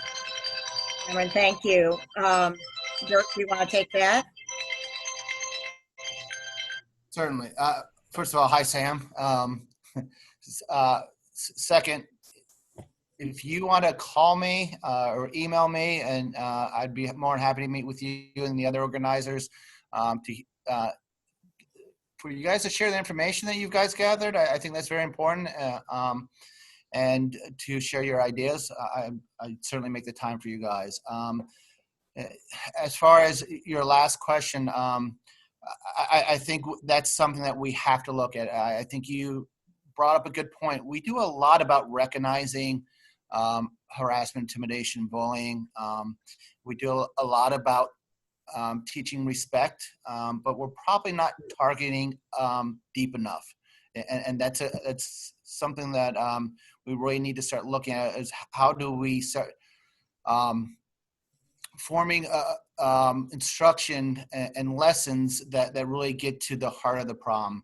One of the things that we've been working on this year is social emotional learning. There's 5 components to that. And one of that is social awareness, which really, and understanding the groups around you. And so that we're starting to implement some larger concept under our social emotional learning initiative. Okay, thank you. Alec Black. Alec? Cameron Sterling is unmuted. I'm sorry. Yeah, No, you actually unmuted me. Sorry. Well, hi, my name is Cameron Sterling, and I'm still a junior at Glenridge High School. And my co-organizers and I firstly just wanted to express our support for the GRBDIA and say, that we want to do whatever we can to help. But I'm here today to specifically highlight, the racial disparities in our districts and schools' standardized testing results. During the 2018 to 2019 school year, 28.7% less Black or African American students met expectations for ELA standardized test scores than the school average at the high school, and Hispanic students met expectations 17.7% less frequently than average. And then when you look at mathematics, 40.8% less Black or African American students met expectations compared to the school average, and 15.1% of Hispanic students met expectations less than school average. To make sure that these statistics weren't anomalous, I then went back to look at the 2016 to 17 school report, and they almost exactly mirrored these disparities from 2018 to 2019. I then looked at performance reports for Ridgewood Avenue School, and I noticed that there were similar disparities, but not quite at the size of those reported from the high school. And so I guess these disparities lead me to pose the question to the Board of Education. If all of these students in Glen Ridge are receiving, more or less the same education, Why are some groups outperforming others to such great margins? And what are you going to do to solve this? Okay, thank you. Dirk, do you want to address that? All valid points, and there's really no simple answer, to be honest. Those are numbers that we need to take a look at more in depth. I think if you compare our numbers to the state level, in our subgroups, you're going to find that they're still much higher than the subgroups. And I don't have the numbers right in front of me. Sometimes you have to look at the size of the group, where we can have one score really skew it. And if we're looking at some subgroups, I know our number size is often on the smaller size. So without having the data in front of me, it's tough to comment on that. But I think anytime we see subgroups not performing well, it's an issue that we try to address either through instruction or curriculum development. Okay, thank you. We have, I believe, one more hand up. Winnie, if you can find the hand. Oh, there we go, Alec Black.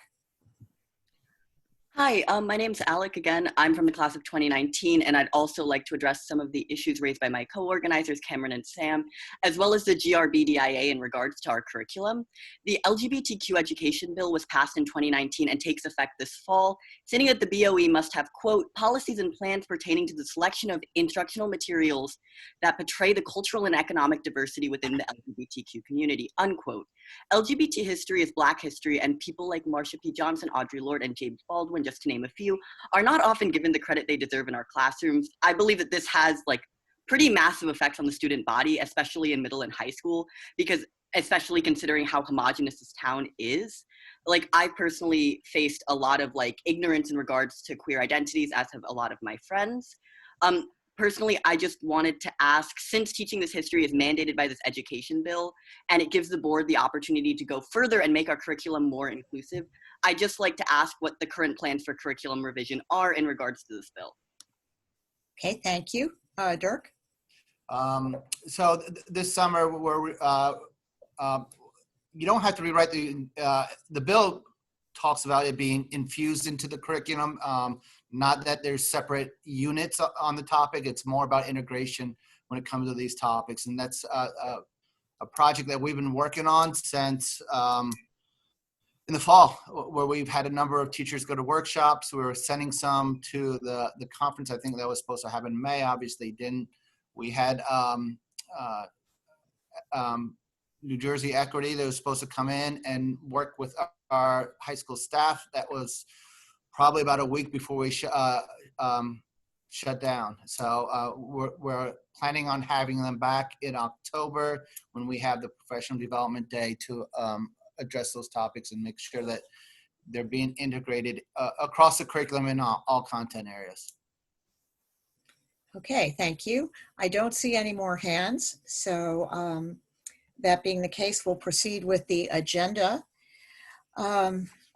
This is the first and only meeting this month, and so we normally do committee and liaison reports. I realize that many of you have not met with your committees or liaisons. Does anyone have anything that is time sensitive?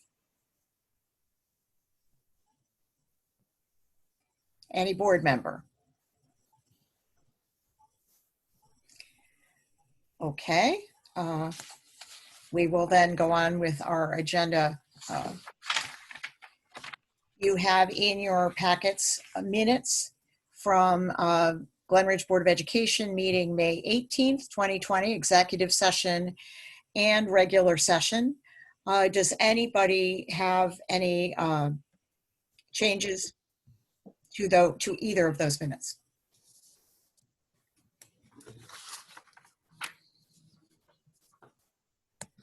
No changes? All right, if that is the case, Michael, would you move the minutes? Yeah, I'll move M1. All right, may I have a second? I'll second. This is Paul. Thank you, Paul. Since there are no additions or deletions to the minutes, Barbara, would you call the roll?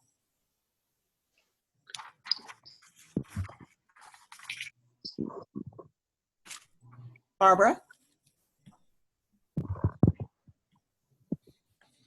It's on, Barbara, you're on mute. Sorry about that. Mr. Bonnet, Aye.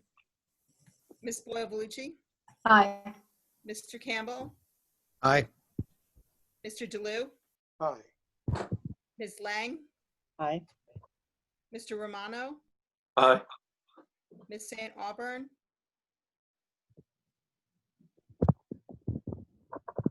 Tracy, you good? Okay. You- Yaris Ramos, Aye.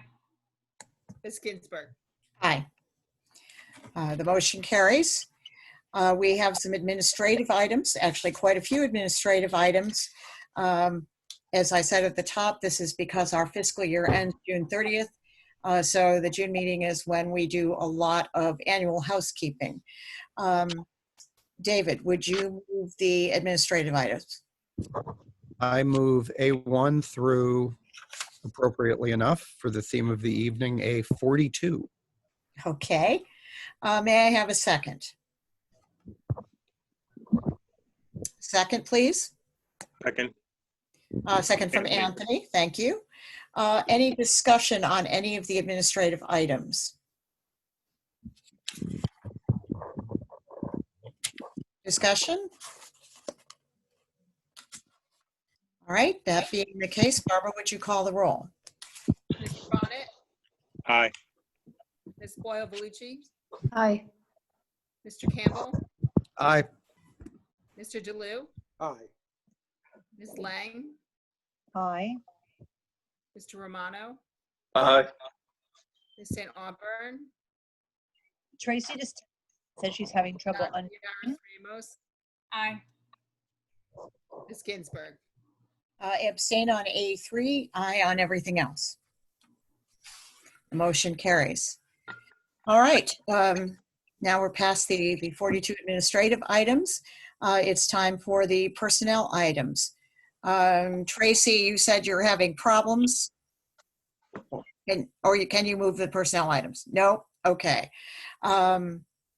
Anthony, would you move the personnel items? Yes, I will move P1 through. And we're It's down. P19. I just unmuted. It's P19 and then with addendum items for P2, P3, and P7. And I apologize. Okay, so Anthony moved it. Tracy, would you second? I will second. Okay. In keeping with our rules, any personnel related items are discussed in executive session. Barbara, would you call the roll? Mr. Bonnet, Aye. Ms. Boyle-Vellucci, Aye. Mr. I didn't Campbell? hear you, but I vote aye. Thanks. Mr. DeLu, Aye. Ms. Lang, Aye. Mr. Romano, Aye. Ms. St. Auburn, Aye. Dr. Yaris Ramos. Aye. Ms. Ginsburg. Aye. Okay, the motion carries. We have some curriculum items. Michael, would you move the curriculum items, please? Yes, I move C1 through C4. All right, may I have a second? Second. Second from Heather. Any discussion on these several curriculum items? All right, that being the case, Barbara, would you call the roll? Bonnet, Aye. Ms. Boyle-Vellucci, Aye. Mr. Campbell, Aye. Mr. DeLu, Aye. Ms. Lang, Aye. Mr. Romano, Aye. Ms. St. Auburn, Aye. Dr. Yaris Ramos. Aye. Ms. Ginsburg. Aye. Thank you. Before we move on the business items, I'd like to draw your attention to item B10, which is a donation from the Glenridge High School Home and School Association for the middle school, high school student parent presentation by guest speaker Mike Fowlin. I hope I pronounced that correctly. Thank you very much to the Home and School for that generous donation. And now, Paul, would you move the business items? Yes, I'd like to move items B1 through B36 with the revision to B5 as noted on the addendum. Okay, thank you. May I have a second? A second. Second. I think Teresa had that by a nose. Okay, is there any discussion on any of the business items?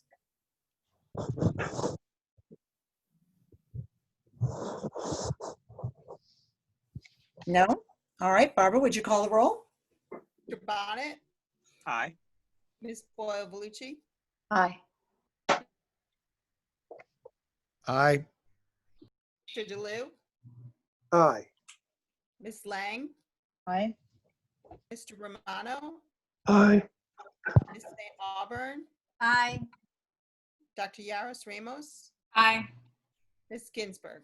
Aye. Okay, we have come now to the second public comment period. The same rules apply. So if you will raise your hands, I will recognize you, and we have the second public comment period.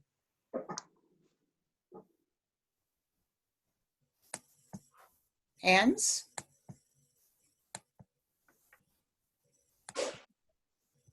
Don't see any hands yet. Again, public comment. Oh, I see a hand. Okay.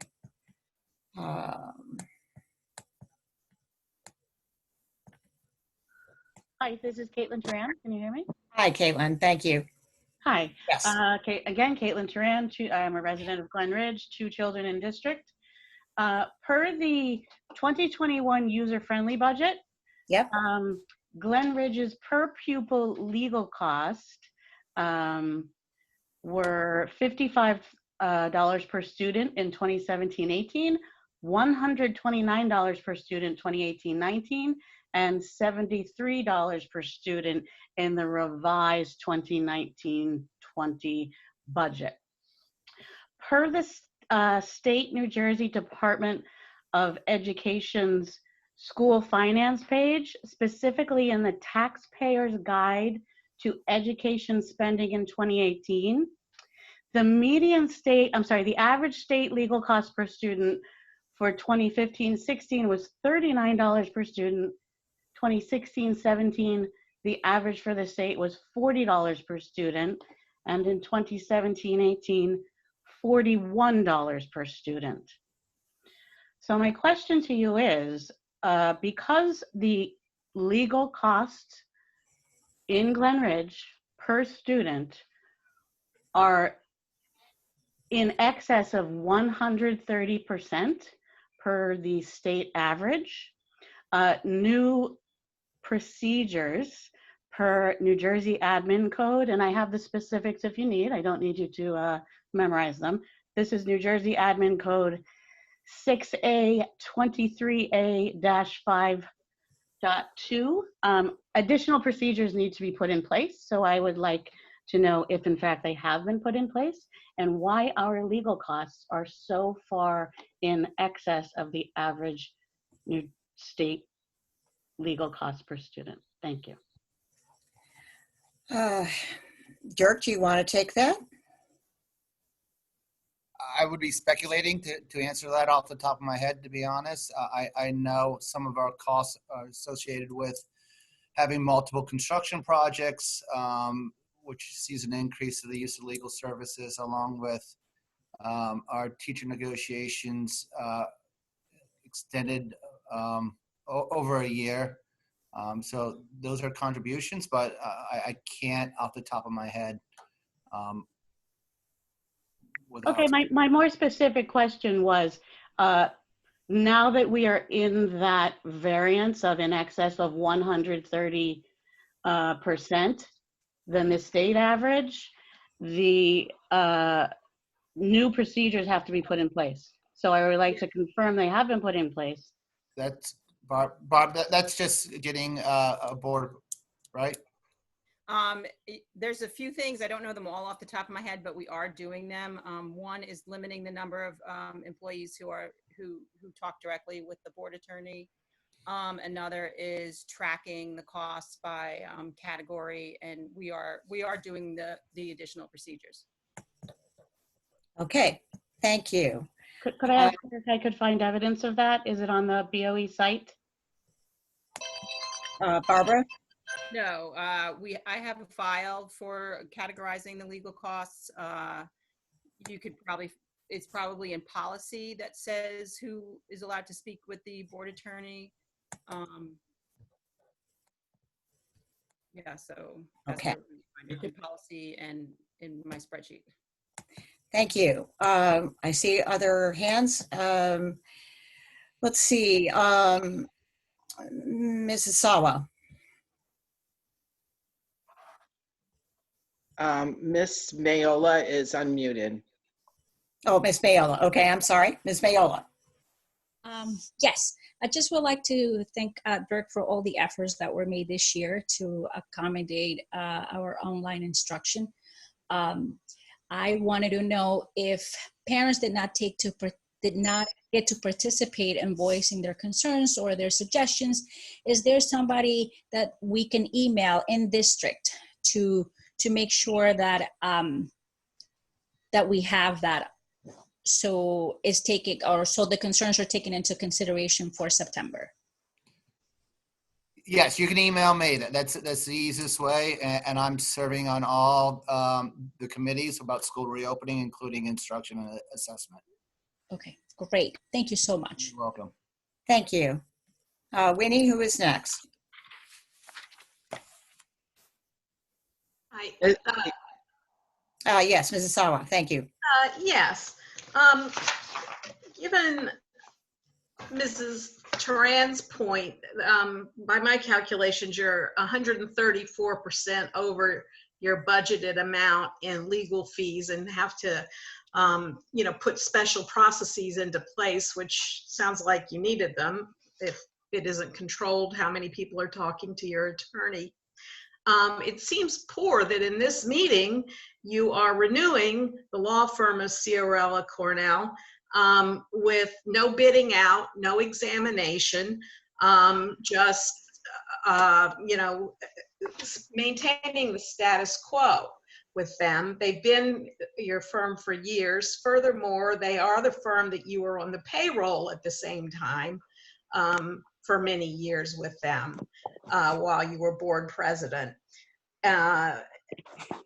There is a lot of talk, not just from me, but from other people who have had to deal with the firm, that they are unnecessarily litigious, hostile, confrontational to parents, and basically a billable hours generating tool of the Board of Education.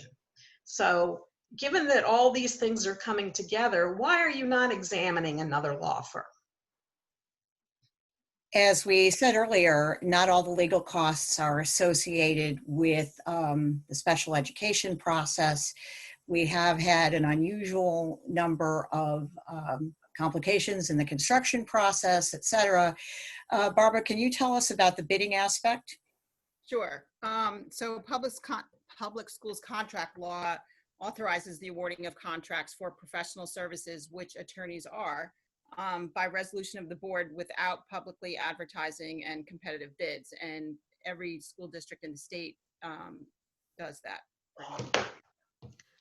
So there are professional services that qualify, and board attorneys are one of them. And there is no competitive contracting for them. Okay, but your practice is to just leave them go year after year after year with building costs and no accountability. Also, Harris Turan would like to say that he would like to speak. Only his wife got to speak, and he would like to speak.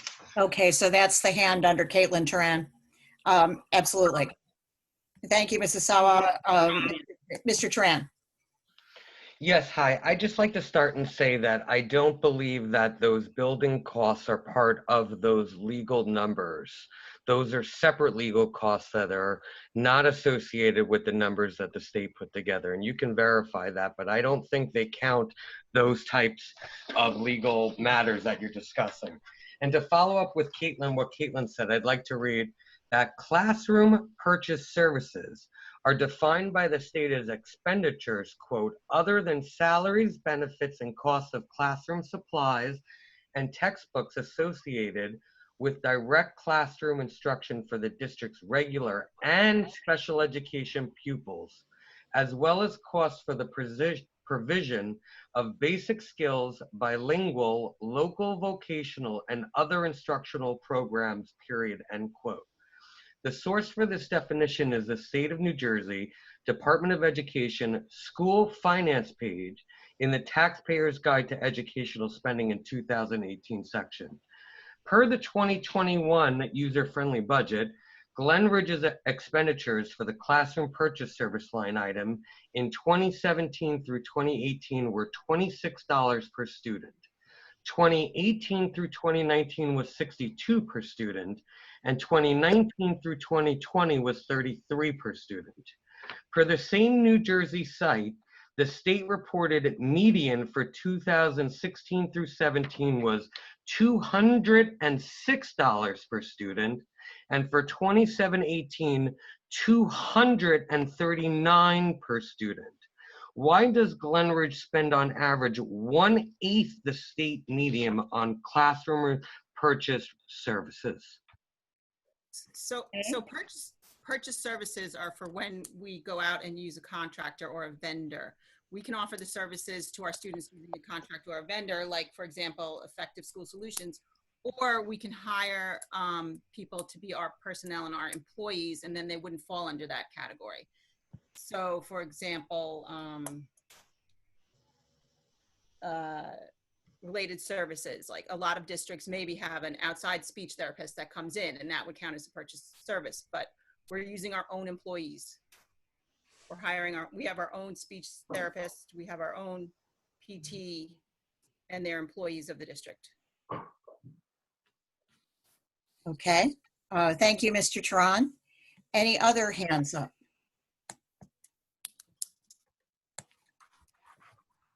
I see 2. Okay. I don't see any.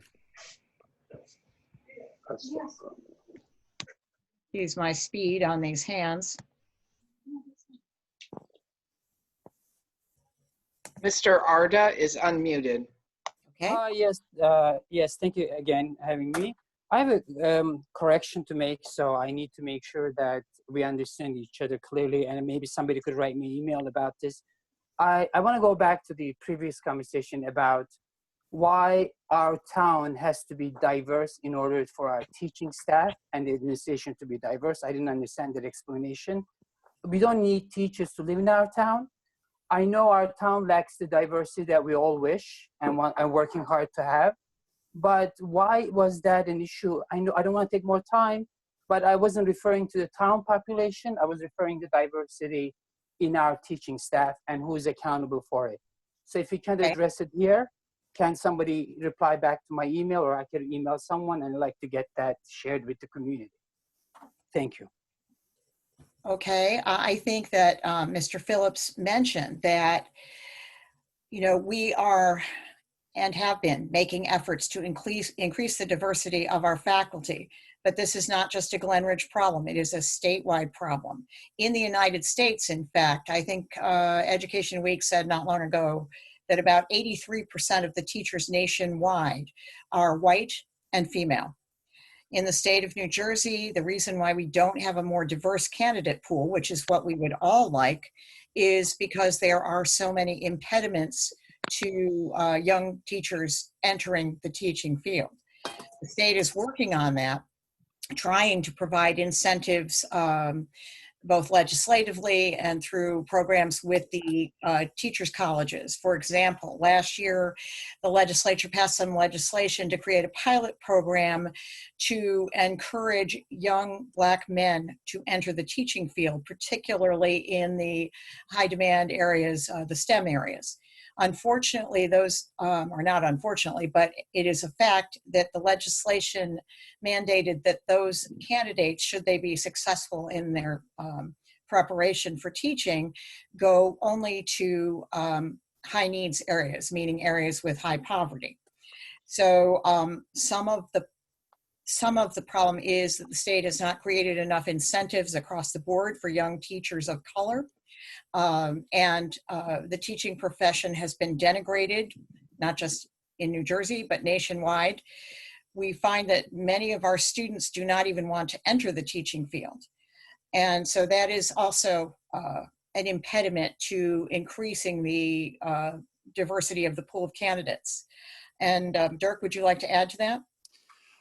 No, well, just to add to that, I guess it is a report came out, I think, in the last month or so that if you look at the number of teaching candidates in the state of New Jersey, students who are completing the teacher certification program in the state, it's down 47%. So we're looking at less candidates, and when we look at less candidates, the number of minority candidates obviously is less than. So just, I don't mean to cut you off, but how come Bloomfield is more diverse? How come Montclair is more diverse? How come Orange is more diverse that we cannot be more diverse?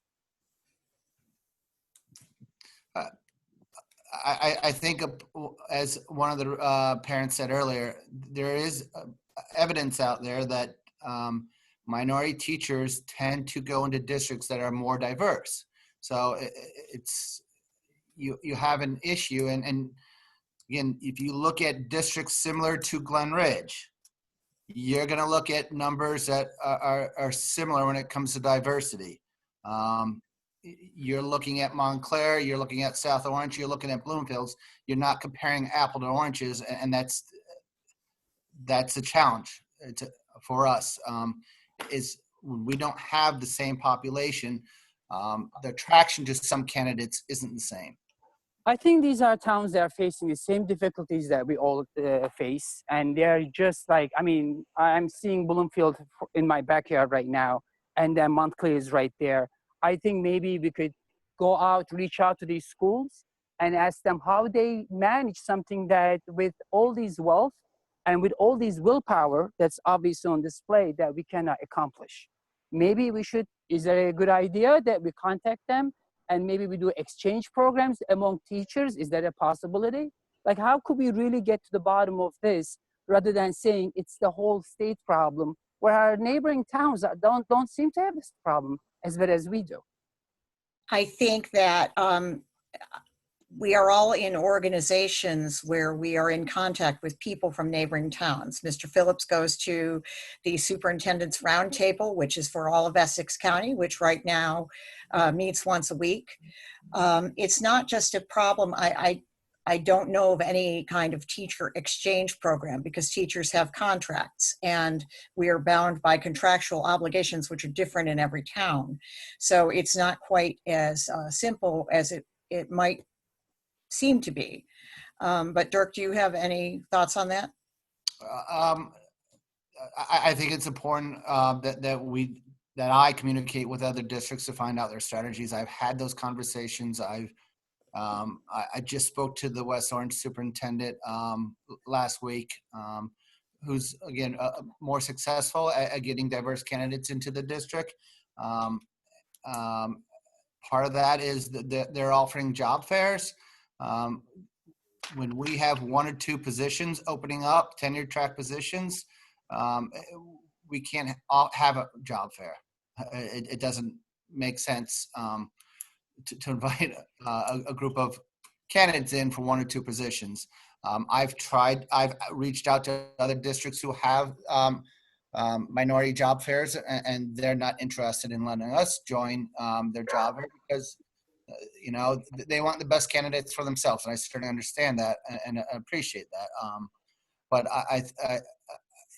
it is a difficult issue for us to attack, and we will continue to work hard at doing it. And I look forward to, if you can reach out to me to continue this conversation outside of the board meeting.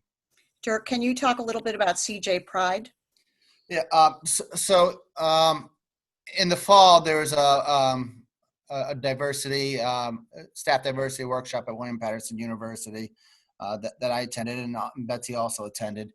And we went to a presentation given by CJ Pride, which stands for Central Jersey Pride. And the core of that group is to diversify teaching staffs. It is made up of mostly human resource officers from other districts. There's roughly now a little over 30 school districts involved in that organization. It's definitely hitting home where we want to be. So I reached out to the board about becoming a member of the organization, which we did in early I believe January. It was approved, and I started attending meetings. A lot of their meetings at that time was focused on their diversity job fair, which was supposed to happen in March, but again, because of the pandemic, didn't. But they've also are trying to address the issue on a little bit of a global issue of how do we encourage more diverse students going into the teaching field. I'm looking forward to having a full year with them and working with some human resource officers, which unfortunately we do not have in Glenridge, to become a little bit more knowledgeable of their recruiting strategies. Okay, thank you. And I see Bernice Clark, please. Hi, thank you for allowing me to speak. I have two questions. The first is about virtual study. When we did the survey about a month and a half ago, I believe, there was going to be a readout of any of the learnings that came from the study and just the feedback from parents. And I know a lot's been going on since then, but we never had the chance to have that readout. And so my question was, will we still have a chance to have that readout, even if it's through email, so that parents can see what comments there were and also what the recommended actions would be, just in case we end up in this situation for the fall. And then my second question is just in seeing through the agenda and through the conversation that there are a number of committees that are going to be working across the summer across the issues of diversity and inclusion and equity. Will there be a summary document of those committees, who's on them, and specific goals around sort of like a dashboard and metrics that will be measured and that will form the basis for conversation in the fall? Thanks. Okay, thank you. Dirk, you're the feedback man. Yeah, we're looking to put action plans together, and part of an action plan is developing timelines and goals and measurable goals. So that's what we're hoping to do and have it ready by early fall. Okay, thank you. And then I see Nadine. Nadine? Hi there, Betsy. Can you hear me? Yes, I can. Excellent. So Nadine Burnett, I've been in town 17 years, had 3 kids go through the district. And it's been a wonderful town to live in. And as a Black mom, I'm delighted that we have this effort and we're partnering with you all. Just one comment I did want to make about the diversity hiring. I'm delighted that so many parents have spoken up tonight about the fact that we need to have more teachers of color throughout the district. In particular, though, I just want to stress to the board that I think we definitely need more transparency in the way people are hired on a historical basis and going forward. I personally know that there have been several highly qualified candidates who've come through that have not been hired. And I don't think that we as parents or as a town, really have been given the information about why they weren't hired. So just as we think about these issues going forward, I think more accountability around the resumes we're getting in and how the decisions are being made as we hire tenured teachers is something that would make sense. Okay, thank you. Dirk, did you want to address that at all? I'm not familiar with the situation she spoke about, so it's difficult for me to say why certain teachers candidates weren't hired and why certain ones were. Obviously, it's concerning to me if we have qualified candidates, minority candidates, that they're not making it through the process. And I think that's, again, something that we're going to be looking at as we're moving forward, is part of the recruitment and hiring process. Okay, thank you.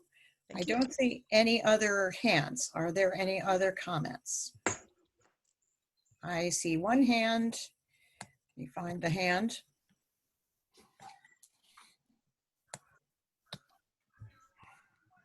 Hi, it's Cameron Sterling again. And Yes, thank you. so the last time I asked a question, I kind of gave you these numbers and I kind of asked, is there an achievement gap? But what I want to ask is that, there obviously is this achievement gap here, and it's quite wide between students of color and white students. And so my question to the board is, what else other than hiring diverse candidates are you going to do to close this gap? Because it's not really closing itself. Well, I thank you for that. I think that Mr. Phillips stressed that whenever we get test results on any kind of an assessment, whether it's a state assessment now known as the state assessment, now known as the New Jersey Student Learning Assessment, or any other assessment, one of the goals is always to break down those results and see what they mean. Sometimes, you can say that 33% of students did not meet expectations in a category when there were 3 students in that category. That is not to pass the buck, because that one student who did not meet expectations is as precious to us as any other student. So I think it's a matter of, at each level, when test results come out, the administrators and faculty look at that data. And I hate it when the DOE says go to a granular level, but go to the granular level and find out what is causing that. Is it, is it the test? Is there a cultural bias in the test? Sometimes there are. Is it, any other thing? But I think the point is to do data analysis, and that is the first step to closing achievement gaps. Dirk, did you have anything to add?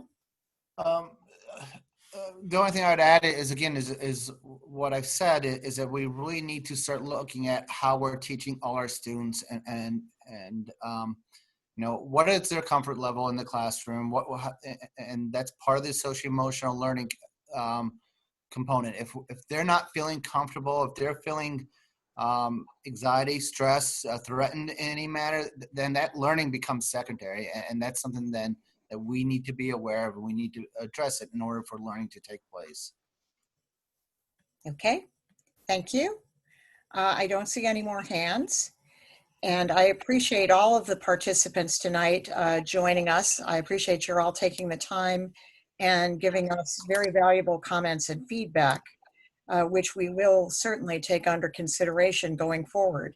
It's been a tough time with the very fast move to digital learning that happened back in March. I know that we're all awaiting the guidance from the DOE about how that will look going forward. That guidance may be coming out as early as Wednesday. We don't know. But in the meantime, we are moving forward. We never wait for the DOE, because that would be extremely unwise. But we are moving forward in the areas that you've mentioned. So thank you all for coming. With that, may I have a motion to adjourn? Motion. That was David. May I have a second? Second. Second from, who was that? Me. Michael. Okay. Thanks to everybody. Thank you.